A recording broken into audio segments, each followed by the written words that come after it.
Durante décadas, los niños del norte de España se acostaban temblando al oír una advertencia susurrada entre adultos: acuéstate o vendrá el sagamantecas. Lo que parecía una simple figura de folclore popular tenía en realidad una raíz espeluznante y verdadera. Su nombre, Juan Díaz de Garayo. Y entre 1870 y 1879 convirtió las calles de Vitoria en el escenario de una pesadilla sangrienta. Este es el caso de uno de los asesinos en serie más siniestros de la historia española. Esto es Crímenes, el caso España, el Sacamantecas.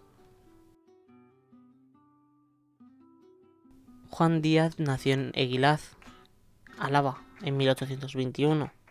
Desde joven trabajó como jornalero y luego como mozo de labranza. Era un hombre humilde y letrado, con aspecto rudo pero discreto. Nadie había imaginado el monstruo que llevaba dentro. Casado en varias ocasiones, todas ellas con mujeres de extracción humilde, fue padre, trabajador constante y vivió casi toda su vida en la capital alavesa. Su vida parecía la de un ciudadano más, hasta que dejó de serlo. En 1870, una prostituta apareció estrangulada en las afueras de Vitoria. El caso pasó casi desapercibido. Era una época en la que las vidas de las prostitutas apenas tenían valor para las autoridades, pero el asesino no se detuvo. Entre 1870 y 1874 mató a 3 mujeres más, todas en circunstancias similares. Prostitutas asesinadas con saña, estranguladas o degolladas, abandonadas. Durante años, nadie conectó los crímenes. El concepto de asesino en serie ni siquiera existía. Durante un tiempo, Díaz de Garayo pareció desaparecer, pero en realidad solo dormía su impulso. En 1878 asesinó a una mujer casada, con la que había discutido tras negarse a mantener relaciones sexuales. En 1879 volvió a matar a 2 mujeres más, una de ellas de avanzada edad.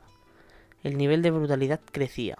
El segundo de estos crímenes fue el que alertó definitivamente a la policía. El cuerpo de la víctima fue brutalmente agredido, con signos de violación y estrangulamiento. Ese mismo año fue detenido por fin, y lo que reveló fue aterrador.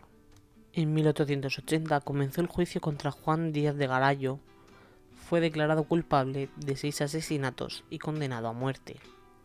Durante el proceso y su defensa intentó alegar enajenación mental, y es que los informes médicos de la época detectaban en él una perturbación morbosa de la voluntad, sin que perdiera la razón.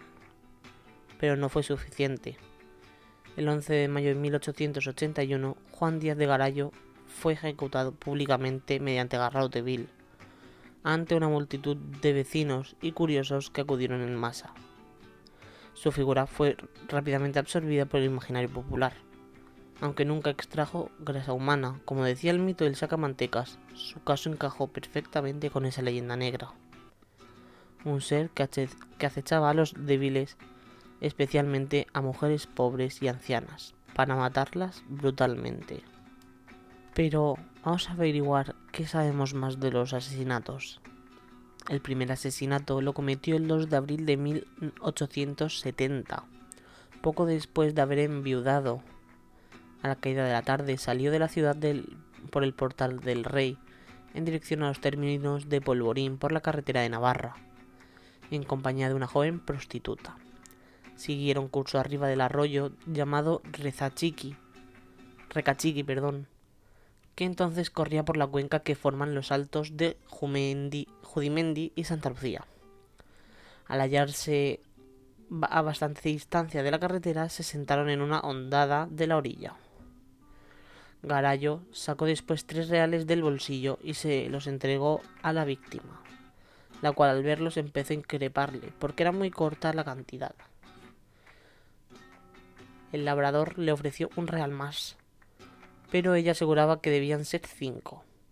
Tras la discusión la derribó en la tierra, la sujetó fuertemente impidiéndole que gritara, le oprimió la garganta con las manos hasta dejarla medio estrangulada, y para acabarla de matar sumergió su cabeza en un pequeño remanso de agua que hacía el arroyo, y que tenía pie y medio de profundidad, sujetándola con las manos y sosteniéndola en tal posición con unas rodillas sobre las espaldas, hasta observó que había muerto.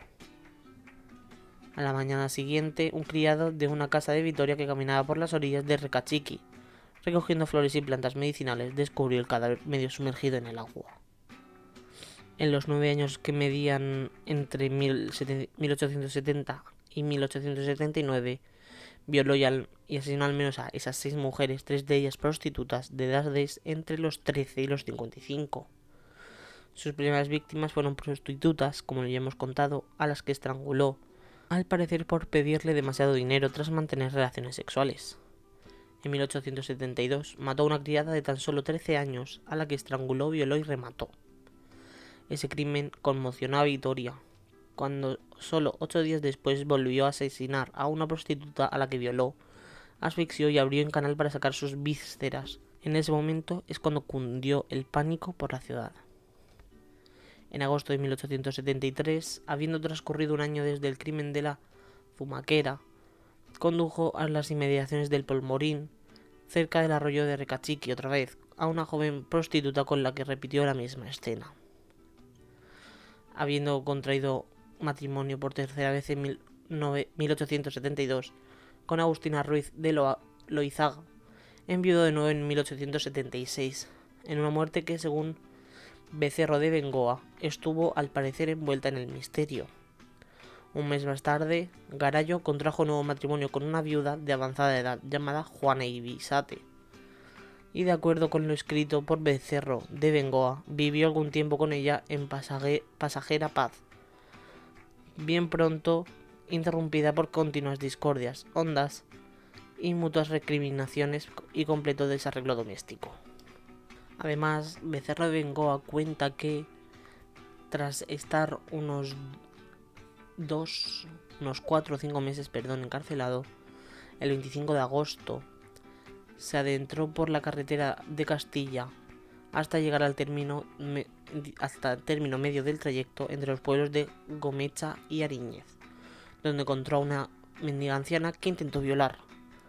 La mendiga consiguió huir y se fue hasta su casa, él siguiéndole para conocer su sitio. Cuando llegó, volvió a su casa, le contó lo sucedido a su esposa, asegurándole que había herido sin querer a una anciana cuyo nombre y domicilio indicó, y le encargó que se presentase donde ella y le instara a no dar paso alguno contra él, y lo consiguió por 20 pesetas. En 1879 volvió a haber una sádica oportunidad. El desenlace fue indiferente, aunque repitió sus viejos patrones y asesinó, violó y mutiló primero a una mujer de 25 años y luego a otra de 52. Aquí es cuando ya varía la historia, y es que la de 52 podría haber sobrevivido y denunciarlo para que lo apresaran y ya todo lo que hemos contado, o, según Becerro de Bengoa, lo que sucedió fue que varios testigos ya le situaron por la zona y fue apresado el 21 de septiembre de 1880 por el alguacil municipal Pío Jesús Fernández de Pinedo. Juan Díaz de Garallo fue más que un asesino, fue el germen de una leyenda, de un reflejo oscuro, de una España marcada por la miseria, el analfabetismo y el abandono de los más vulnerables. Hoy su nombre se confunde con el mito, pero no olvidemos, el sacamantecas existió y caminó por nuestras calles. Esto fue Crímenes, el caso España. Nos escuchamos en el próximo episodio.